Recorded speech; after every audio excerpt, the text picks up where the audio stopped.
The local government unit of Baler, Aurora ordered the preemptive evacuation of all residents living in high-risk areas due to the threat of Tropical Depression Maymay. From Baler, Aurora, Asher Kadapan Jr. tells us the details live. Yes, Asher, good evening. How is the weather situation there in your area? Yes, good evening, Will. We are here in the coastal area of Baler, Aurora, and we experienced short light rain in here earlier. Although the weather still seems normal in here, despite the possible onslaught of Tropical Cyclone Maymay, with its center estimated to be just around 300 kilometers away from here. But we have yet to feel any strong gust of wind, nor has the water current here in the coastal area intensified. However, the Municipal Disaster Risk Reduction Management Office of Baler says the local government unit has activated its Emergency Operations Center.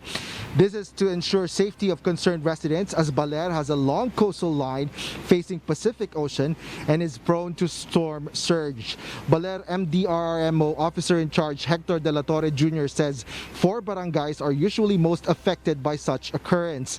During the recent Typhoon Karding, about 3,000 residents in the local government unit evacuated to safety.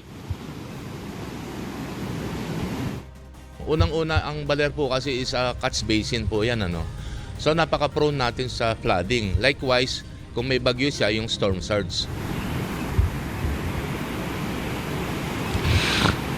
The Baler MDRMO finds evacuation of residents challenging until they have implemented an alarm system to alert concerned citizens of the possible hazard.